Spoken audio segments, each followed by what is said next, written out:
अस्सलाम वालेकुम class, how are you? Hope so all you are fine. आज हम केमिस्ट्री की क्लास में जो टॉपिक पढ़ेंगे वो इलेक्ट्रॉनिक कॉन्फ़िगरेशन है। और इलेक्ट्रॉनिक कॉन्फ़िगरेशन सबसे पहले हम स्टार्ट करेंगे। तो उसको स्टार्ट करने से पहले हम देखेंगे कि केमिस्ट्री में हमें पता होना चाहिए कि शेल के होते हैं, सब शेल्स के होते हैं, इनको देखेंगे। उसके बाद हम इलेक्ट्रॉनिक कॉन्फ़िगरेशन की तरफ जाएंगे।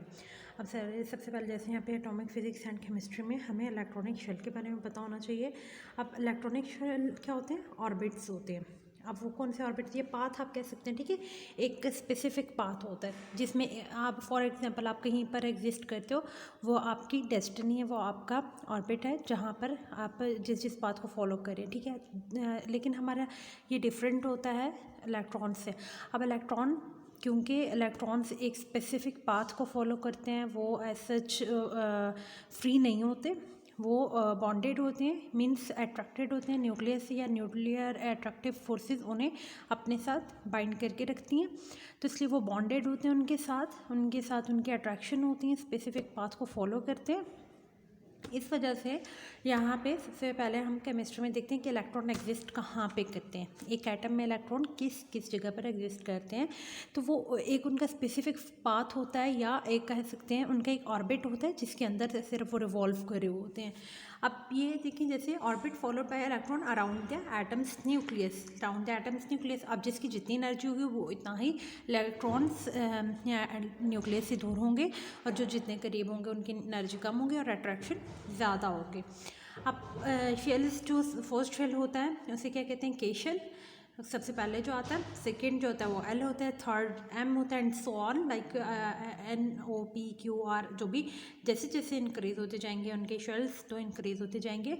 तो ये आपको बताता है कि एटम में इलेक्ट्रॉन कितना दूर है एक न्यूक्लियस से, या उसका शेल कहाँ पर है, इसकी शेल के बारे में बताता है कि ये किस शेल से बिलोंग कर रहा है।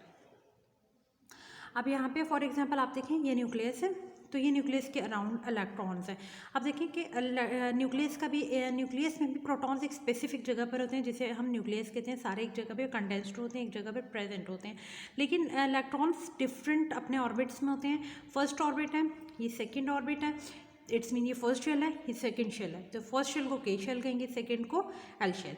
अब फर्स्ट शेल में हमेशा, अब आगे भी अब देखेंगे इसके बारे में कि कितने इलेक्ट्रॉन्स हैं, वो हम आगे डिस्कस करेंगे। अब यहाँ पे देखिए, ये ग्रीन में इलेक्ट्रॉन्स हैं, पॉजिटिव प्रोटॉन्स जो कि ब्लू से हैं, एंड न्यूट्रॉन्स रेड से हैं। तो न्यूट्रॉन्स एंड प्रोटॉन्स न्यूक्लियस में होते हैं, और इलेक्ट्रॉन्स उसके अराउंड होते हैं, रिवॉल्व करे होते हैं, और अपने स्पेसिफिक शेल में होते हैं, इलेक्ट्रॉनिक शेल में होते हैं।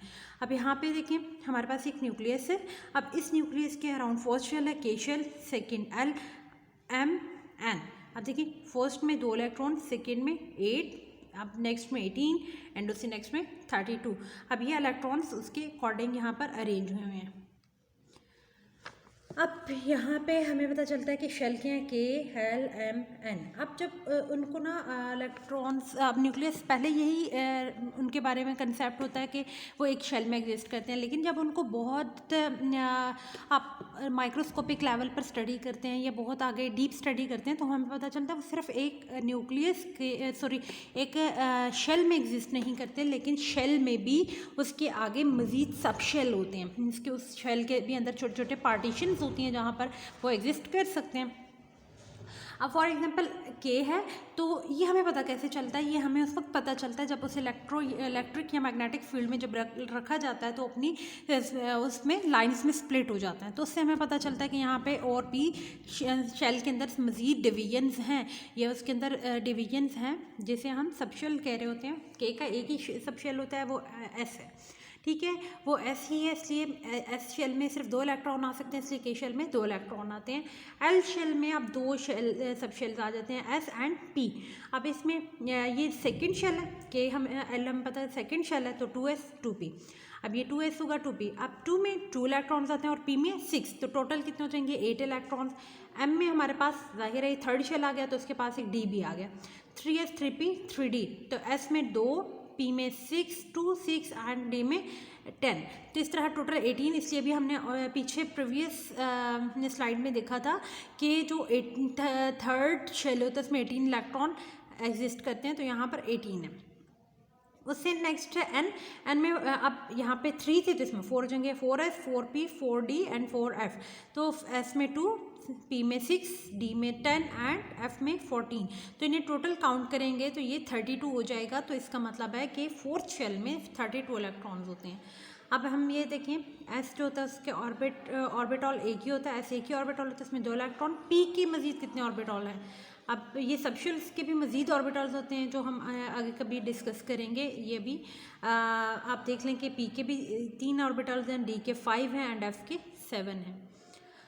अच्छा, अब हम सबसे पहले देखते हैं कि इलेक्ट्रॉनिक कॉन्फ़िगरेशन। अभी हमने कहा था एन जब 1 होगा मीन्स के होगा के तो सिर्फ 1s होगा, 2 होगा तो 2s एंड 2p आ जाएगा, 3 होगा मीन्स के m होगा तो 3s 3p 3d, 4s 4p 4d 4f, 5 होगा तो यहाँ पे भी ये f ये तक जाएगा, 5s 5p 5d 5f, 6 होगा 6s 6p 6d एंड 7 होगा 7s 7p। अब हम क्या करते हैं, जब कॉन्फ़िगरेशन करने लगते हैं सबसे पहले हम इसको इस तरह से लाइन ड्रॉ करते हैं। ज़ाहिर है ये एक ही है तो 1s आएगा, सेकंड पे इसके साथ भी यहाँ पे कोई नहीं है तो ये 2s। अब ये यहाँ पे इस तरह से ये लाइन आ रही है तो 2s के बाद 2p 3s, क्योंकि हम यूँ देख रहे हैं। अब ये लाइन शो कर रही है कि 2p के बाद 3s फिर 3p 4s, फिर ये 3d 4p 5s 4, अब यहाँ पे 3d 4p 5s then 4d 5p 6s 4f 5d 6p 7s 5f 6d 7p। तो अब यहाँ पे देखिए, ये हम मज़ीद आगे भी से डिस्कस करेंगे। यहाँ पे इंक्रीजिंग ऑर्डर ऑफ एनर्जी, अब यहाँ पे जैसे हमने देखा 1s 2s 2p 3s 3p 4s 3d 4p। अब यहाँ पे क्वेश्चन अराइज होता है जो ऑलरेडी हमने देखा कि ये 3d बाद में क्यों आता है, जबकि 3 ऑर्बिटल p का, ये 3 का ऑर्बिटल है ये d, तो ये 4th ऑर्बिटल से बाद में क्यों आया और 4s पहले क्यों आ गया, ये हम इसकी रीज़न आगे देखेंगे। और क्लास आप भी इसको सर्च कीजिएगा कि क्यों आया। तो ठीक है, अब यहाँ पे जो इसकी इलेक्ट्रॉन्स की फिलिंग, अब यहाँ पे देखिए 1s सबसे छोटा है, सबसे कम इसकी एनर्जी होगी, फिर 2s की उससे ज़्यादा, 2p की उससे ज़्यादा एंड 4p की सबसे ज़्यादा होगी।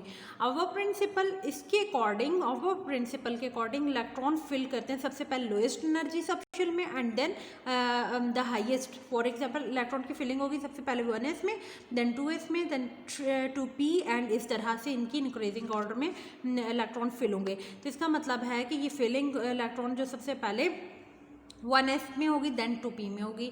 और अब ये why 4s becomes before the 3d, इसकी रीज़न ये है। अब यहाँ पे कॉन्फ़िगरेशन हमने ये सारी ऑलरेडी देखी। अब यहाँ पे देखिए 1s जो s की 0 होती है वैल्यू, p की 1 होती है एंड d की 2 होती है, f की 3 होती है। अब ये देखें 1s तो 1 प्लस 0, s की 0 है तो वो 1 ही होगा, 2 प्लस 0 तो 2, अब यहाँ पे 2 प्लस 1, p की 1 है तो इसलिए ये 3 हो जाएगी। तो अब ये ज़ाहिर है 2 के बाद 3 आएगी। अब यहाँ पे 3 प्लस 0 तो 2p के बाद 3 आ जाएगा क्योंकि ये भी 3 है तो, लेकिन ये 2 लोअर है देन 3 तो इसलिए ये 2p पहले आएगा देन 3s आएगा। फिर उसके बाद देखें, अब इसकी 3 शेल है और p की वैल्यू क्या होती है हमारे पास 1 होती है, 3 प्लस 1 4 हो जाएगा तो ये यहाँ पे 3 के बाद 4 आएगा, फिर 4 प्लस 0। अब ये देखिए 4s जो आ जाता है ना, यहाँ पे 4 प्लस s में 0 तो ये क्या हो जाएगा 4। लेकिन अगर 3d को हम देखें तो 3 इसकी और d की 2, 3 2 प्लस 2 5 हो जाएगा। तो 5 वैल्यू 4 से ज़्यादा है इसलिए ये बाद में आएगी, जबकि 4 कम है तो इसलिए ये 3d से पहले आ जाता है। तो इसी तरह अगले शेल्स में भी यही वैल्यू आती है। अब यहाँ पे इलेक्ट्रॉनिक कॉन्फ़िगरेशन हम फॉस्फोरस की अगर देखते हैं तो ये देखिए हम यहाँ से देखते हैं, ये इसका एटॉमिक नंबर है। अब एटॉमिक नंबर में 1s2 2s2 2p6 and 3s2, यहाँ तक कितने इलेक्ट्रॉन हुए 12। अब कितने रिमेनिंग है 13 14 15 3, तो p में कितने आएंगे 3 आएंगे। तो अब यहाँ पे हम देख रहे हैं कि ये किस तरह से कॉन्फ़िगरेशन की 1s, अब इसके कितने ऑर्बिटल्स हमारे पास बनेंगे 1s 2s and 2p 3s 3p 3d 4s 4p 4d 5s 5p, इस तरह से इन्हें लिखेंगे। तो सबसे पहले 1s 2s, अब ये भी लिख देंगे, अब 2p फिर 3s 3p 4s। अब यहाँ तक हमने लिखा है, लेकिन ज़ाहिर हमें ये सारे नहीं चाहिए, यहाँ तक ही आएगा, तो इनकी फिलिंग करेंगे 2 4 एंड 6 10 हो जाएंगे, 11 12, तो 3 इसमें आ जाएंगे, तो ये कितने 15 हो जाएंगे, इसलिए बाकी हमने कॉन्फ़िगरेशन नहीं लिखी।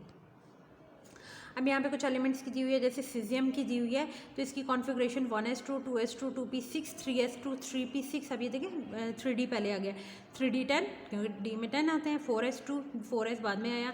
अब यहाँ पे 4p, अब ये 4p5। अब यहाँ पे देखें इन्होंने ना 3d पहले लिख लिया, लेकिन एक्चुअली क्या होता है 4s पहले आना था और 3d बाद में आना था। तो ये यहाँ पे अब इसने किसकी कॉन्फ़िगरेशन ली है, ज़ीनॉन की, ठीक है। अब ये इसने कॉन्फ़िगरेशन ले ली है, तो इसलिए हम कहते हैं इसने नियरेस्ट नोबल कॉन्फ़िगरेशन अटेन कर लिया है। अब हमने क्लास जो असेसमेंट सॉल्व करनी है वो 8.1 एंड एग्जाम्पल 8.1 एंड असेसमेंट 8.1 करनी है। अगर आप इसको देखें, अगर आपको फिर भी ये समझ नहीं आती तो हम नेक्स्ट लेक्चर में अगेन इसको इंशाल्लाह डिस्कस करेंगे। अब ये देखें कि हम और अगर कोई एग्जाम्पल देखें तो ये सीजियम वाली देख लेते हैं, ये बेरियम वाली। बेरियम में 56 हैं, तो आप क्या करोगे, वैसे ये बहुत ज़्यादा बड़ी वैल्यू है, फिर भी हम देख लेते हैं 1s2 2s2 2p6 3s2 3p6। अब यहाँ पे 4s2 पहले आना है, 3d 10 4p6 4d 10 5s2 5p4 and 6s2। इस तरह से इनकी इलेक्ट्रॉन्स की फिलिंग होगी। ओके, सो आप लोगों को समझ आया हो, अगर आपको समझ नहीं आया तो देन हम इसे डिस्कस करेंगे। Okay, thank you class.